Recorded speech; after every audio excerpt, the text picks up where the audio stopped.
Okay, now welcome to the last stop on this tour bus. To the top where I was told hard work would lure us. Sure enough, look where I'm headed.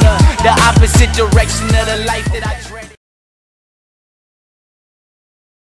Yo YouTube, what's up? I'm Tim. This is the Cash Kelly AC Sports Report. Tomorrow night we will have the NFL final score for you. We will be mostly recapping Chargers Pats, and we'll get to all the other games. And then on Monday we'll probably get to the Eagles and Falcons game and preview the Rams and Giants Monday night game. Now, I've been thinking a lot lately about how MLB needs to add in a new award to recognize a pitcher who might not have had the best season, but was the most valuable to their team. Because this year, I went on the record at the beginning of the season saying Adrian Gonzalez would win that AL MVP. And he might end up doing so, but I don't think at this point he deserves it. I think Justin Verlander has been the most valuable player to his team.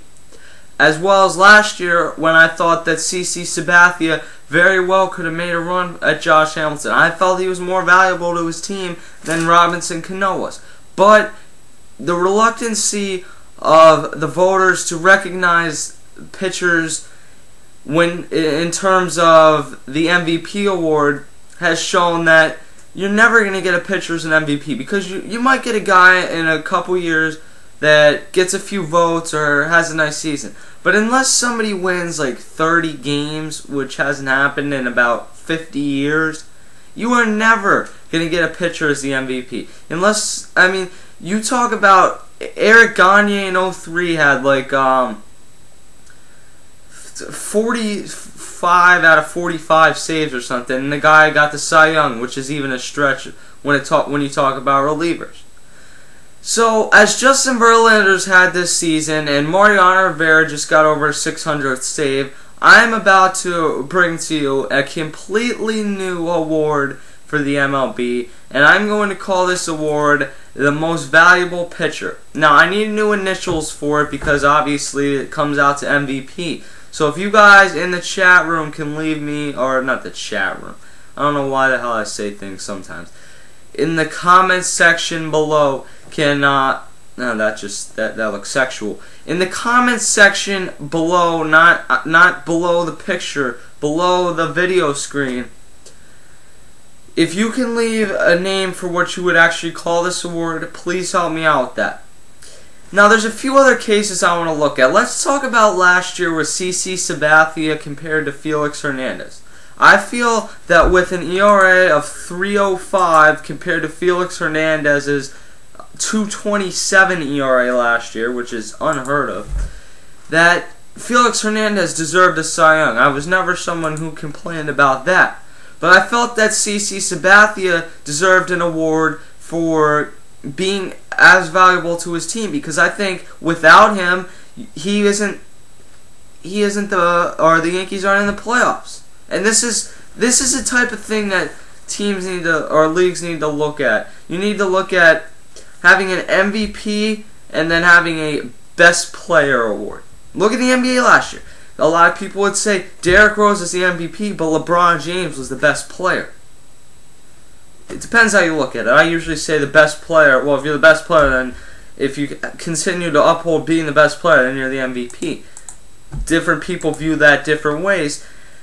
But last year on a video, a 2-minute warning, go check that video out. It's our highest viewed video ever. It has like 14,000 views. It's actually called Are You Rooting for the Heat or Against the Heat or something stupid like that. I said that CC Sabathia should have got consideration for the MVP, and you wouldn't believe how much you got killed for that in the comments section. Because people are saying, oh, you're just a kid, you don't know anything, and obviously with 14,000 views, you get a lot of different viewers than normal.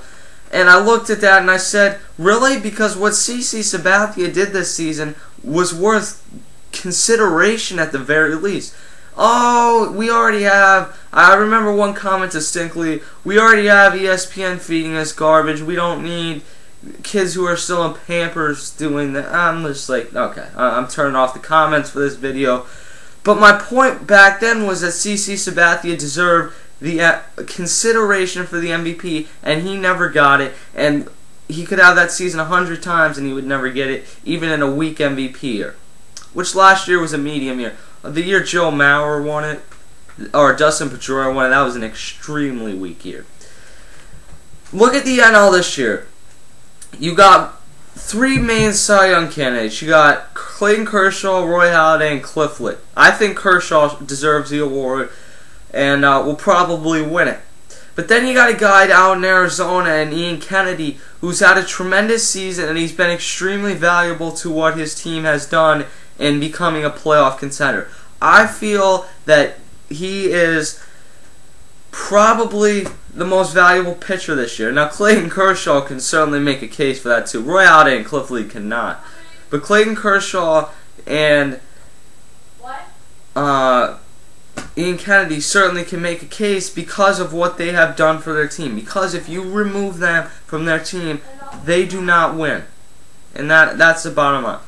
So please leave me whatever you would like to call this award in the comments section below. Please subscribe right up there. Just hit the subscribe button. Believe me, it does not cost any money, but it makes me money even though I'm not making any money off this show. I'm Tim. Check out the NFL Final Score tomorrow. Go back, check out our Week 2 NFL predictions. You got all the games from Chargers, Pats, Cowboys, 49ers, Eagles, and Falcons. The list goes on, really.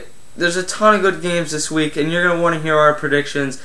Go back in our archives. It's the last video we put up. Check that out. For now, I'm Tim, and I'll catch you guys later.